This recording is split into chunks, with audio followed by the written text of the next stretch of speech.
Bem, pessoal, nós na última aula definimos uma quantidade que nós denominamos energia mecânica, do sistema.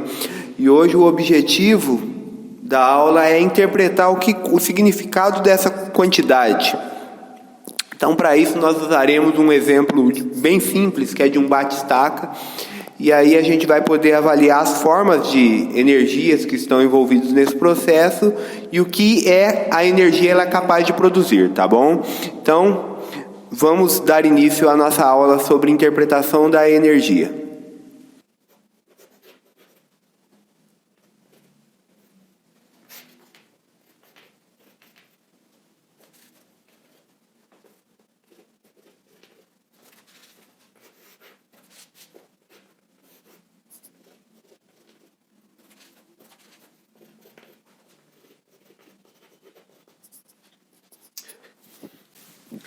Bem, pessoal, primeiro, eu tenho que explicar para vocês o que é um bate-estaca, O bate-estaca, ele é usado na construção civil para penetrar estacas no solo. E uma forma de você colocar alguma coisa no solo é escavando, mas tem uma maneira de você colocar uma coisa no solo que é você batendo no objeto para que o objeto penetre no solo. E o bate-estaca tem esse princípio, tá? O que você vai fazer?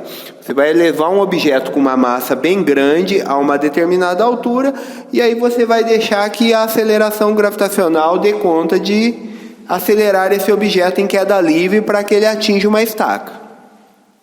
Então, na situação inicial, eu tenho o bate-estaca elevado à posição Z0, a minha altura H, abandonado a estaca. E essa é a minha situação inicial. Após a minha situação inicial, o bate-estaca, que é uma massa grande, é abandonada e essa massa atinge a estaca e faz com que essa estaca ela penetre no solo de um valor infinitesimal ΔZ, tá bom? Depois eu vou explicar aqui por que nós temos que considerar que essa aproximação ela precisa ser para um valor infinitesimal ΔZ, tá bom?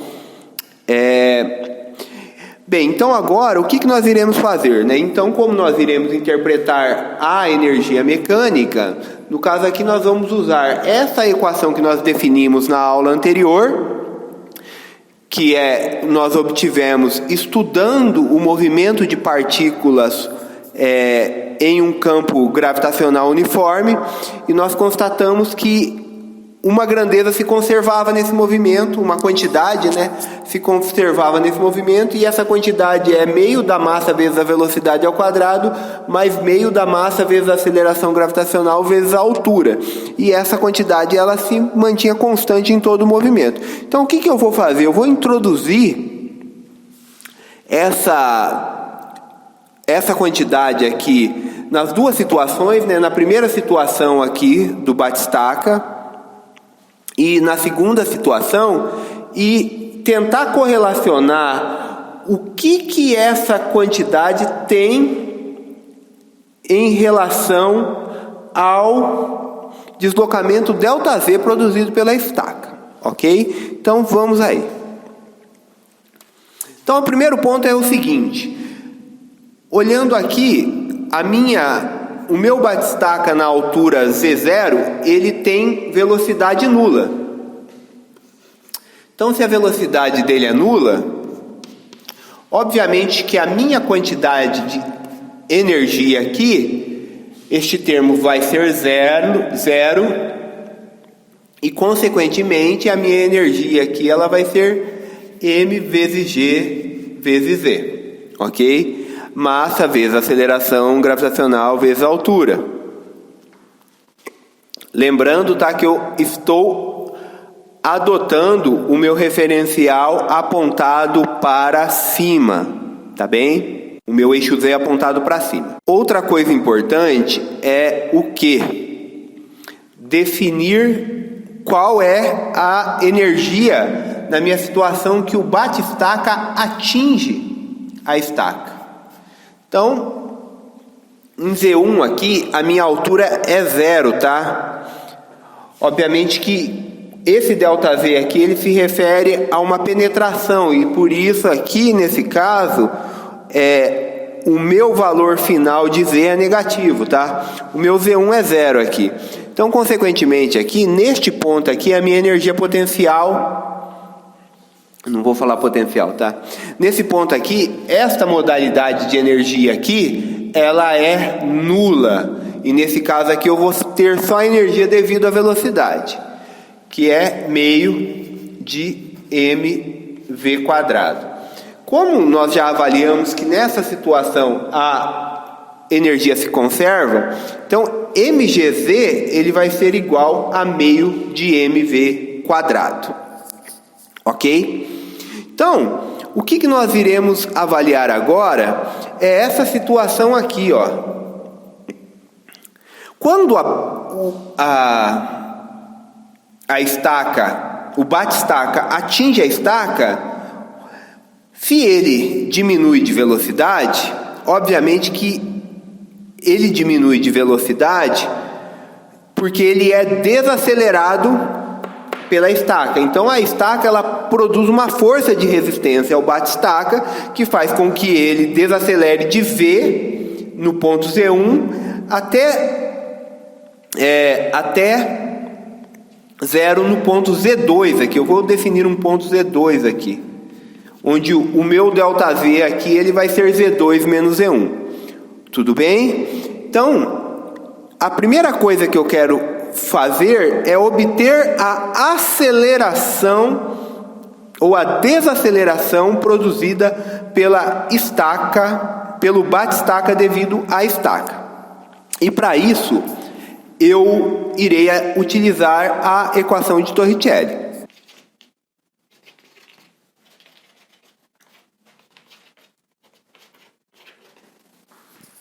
Bem, então, o que nós temos aqui é o seguinte, tá? Lembrando que a minha aceleração é negativa e o meu ΔZ é negativo também.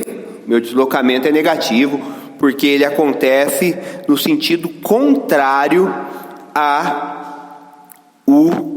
orientação do meu eixo de coordenadas. Então, o que nós temos aqui é que a velocidade final do meu bate-estaca é 0.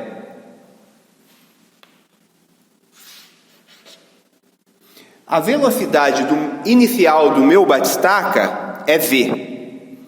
Então, isso aqui será 0 igual a V² mais 2A ΔZ. Ou V² é igual a menos 2A ΔZ. Ou seja, eu posso relacionar essa velocidade aqui com a desaceleração produzida pelo meu bate-estaca. Então, esse resultado aqui, ele vai dar positivo justamente porque o meu ΔZ é negativo e esse menos A aqui, ele aparece porque a minha aceleração é negativa, consequentemente, a minha velocidade inicial ela é maior que a velocidade final, que é nula, tá bem? Então, obtive este resultado aqui, ó. Então, o que eu irei fazer agora, tá? Eu irei fazer o seguinte: eu irei substituir este resultado aqui na minha expressão para energia mecânica, a modo de avaliar o que acontece quando eu coloco esse valor de velocidade nesta equação para a energia mecânica, na situação em que o bate-estaca ele chega na estaca. Então, o que eu irei fazer agora é substituir esse V² na energia na situação B. Então, fazendo essa substituição, eu tenho que E é igual a meio de mV². E V² é menos 2A ΔZ. Então, o que nós temos aqui é que esse meio cancela e a minha energia ela pode ser escrita como sendo M vezes A vezes ΔZ, com sinal negativo. E eu já vou explicar para vocês o porquê desse sinal negativo. Então, percebam que nós temos duas quantidades aqui que elas são muito conhecidas nossas, tá?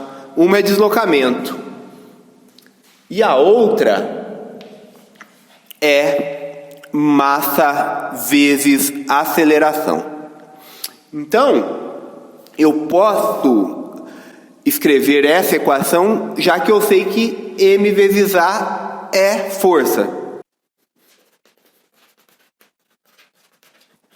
Então, a minha energia com que o bate-estaca ele chega na estaca, ele é igual a menos o produto escalar da força vezes o deslocamento. Professor, mas você deu um salto muito alto aqui, porque aqui eu tenho grandezas escalares e aqui você escreve em termos de um produto escalar. E eu vou explicar isso, tá? A energia, ela é uma grandeza escalar. Porém, força e deslocamento são grandezas vetoriais, tá? Obviamente que esse V aqui, ele não se refere a um deslocamento, tá? Isso aqui é posição, e posição é um escalar. Agora, eu posso ter o vetor posição, mas no caso da energia, posição é um escalar, tá bem? Então, voltando aqui, eu tenho que a energia com que a estaca, o bate-estaca atinge a estaca, ela está relacionada a um produto escalar entre a força e o deslocamento produzido por essa força. É o seguinte, existe uma força contrária ao movimento do bate-estaca. E essa força é justamente a força de atrito entre a estaca e o solo. Dessa forma, o bate-estaca ele faz com que a estaca penetre no solo. Obviamente que apenas um intervalo infinitesimal, né, um deslocamento infinitesimal ΔZ, e por ser infinitesimal esse deslocamento, nós podemos considerar que essa aceleração é constante. Eu havia me esquecido de comentar isso com vocês. Como o deslocamento aqui é infinitesimal, eu posso considerar a aceleração nesse deslocamento constante. Então, eu correlaciono a energia com o produto escalar, com menos o produto escalar entre a força e o deslocamento.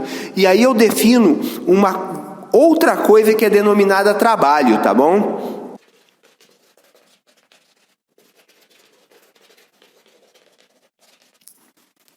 Bem, então, desta forma eu constato que a energia do bate-estaca, no momento que ela atinge a estaca, ela é convertida em trabalho de uma força, ou seja, essa energia ela é capaz de aplicar uma força sobre a estaca e produzir deslocamento. Então, dessa forma eu posso constatar que a energia ela é a capacidade de realizar trabalho, tá bem? E agora vocês devem estar se questionando, mas o trabalho ele não está definido como um sinal negativo aqui. E por que a minha energia cinética ela se relaciona com o trabalho da força F com um sinal negativo? Muito simples. Essa força de resistência da estaca aqui, ela está introduzindo energia no sistema ou ela está retirando energia no sistema? Então percebam que aqui a minha energia ela é meio de mv². Porém, quando a estaca penetra o solo, o bate-estaca tem energia nula. E essa energia ela foi consumida pelo trabalho realizado por essa força de resistência. Então, por isso que a minha relação entre energia e trabalho ela é negativa. Porque este trabalho desta força retira energia do sistema, não introduz energia no sistema. Diferente de quando eu aplico uma força neste apagador e realizo o trabalho. Neste caso, a força que eu estou aplicando, ela introduz energia no sistema. Por outro lado, se eu arremesso esse apagador e ele desliza no solo, o que acontece é que a força de atrito ela vai realizar um trabalho de modo que esse trabalho retira a energia, fazendo com que o meu apagador, que tinha velocidade V, ele passe a ter velocidade zero após ele percorrer uma distância X qualquer, tá bem? Então, energia é a capacidade de realizar trabalho. Então, esta é uma das formas de interpretar a energia. Então, só retomando aqui a discussão, nós temos 3 situações, né? Primeiro, eu tenho uma energia associada à configuração do sistema aqui, que é a altura. Depois, eu tenho uma energia que ela é puramente relacionada à velocidade, e esta energia aqui na situação A é igual à energia na situação B, ou seja, a energia associada à configuração é igual à energia associada à velocidade, e esta energia aí, ela é capaz de produzir trabalho, e o trabalho nada mais é que a força escalar o deslocamento.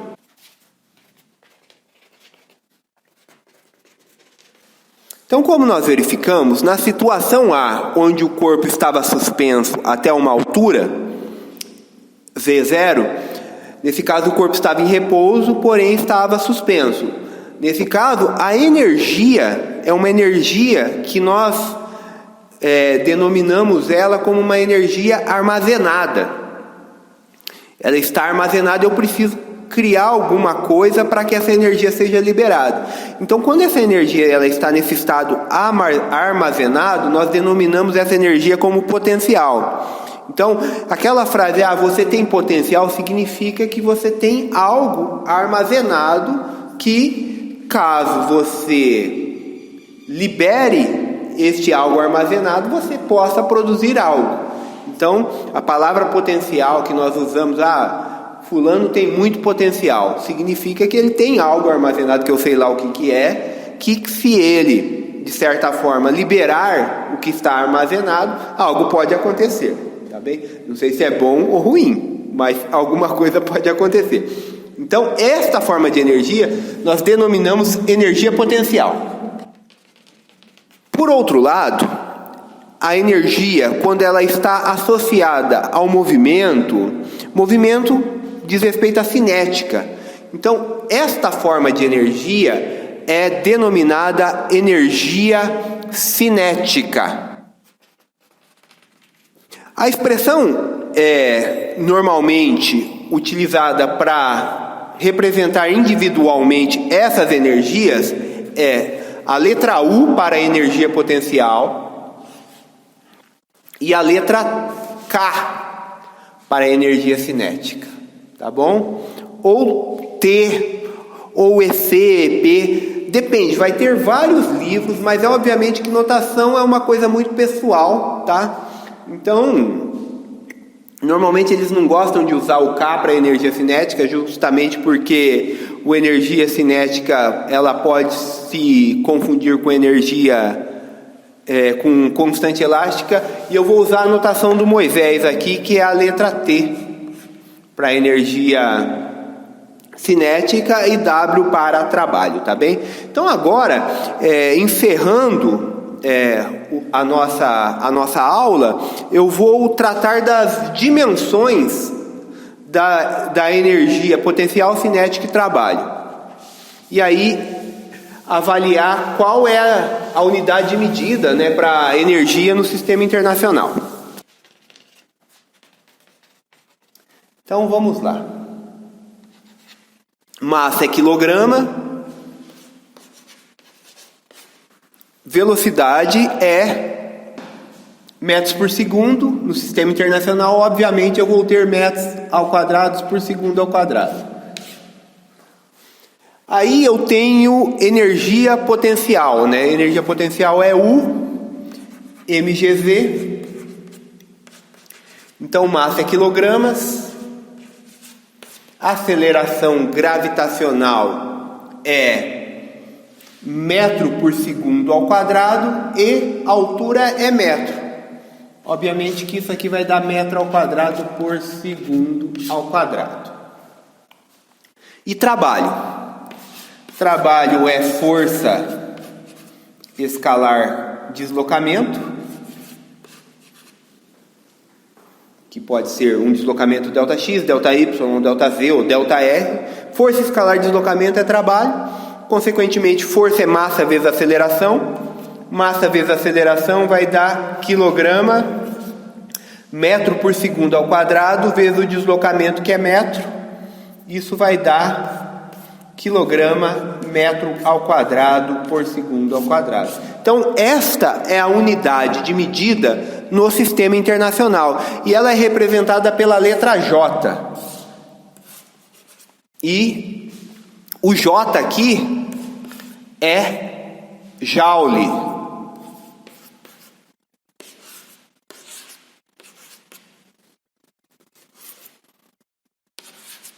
Então, a unidade de medida para a energia é o joule no sistema internacional. Uma forma de você interpretar o que é um joule significa o quê? Você pegar e deslocar uma massa de 1 quilograma aplicando 1 newton de força por 1 metro. Então, isso vai dar exatamente um joule, tá? Então, se você pegar uma massa de 1 quilograma, aplicar 1 newton de força e produzir um deslocamento de 1 metro, nesse caso, a energia que você desprendeu para deslocar este 1 metro é exatamente igual a 1 joule de energia. Tá bem? Então, encerramos aqui a nossa aula e daremos continuidade analisando qual é o trabalho realizado pela força gravitacional no movimento, tá bem? E aí, a partir daí, tiraremos algumas interpretações, mas isso é assunto da próxima aula. Muito obrigado, pessoal, e bons estudos para vocês.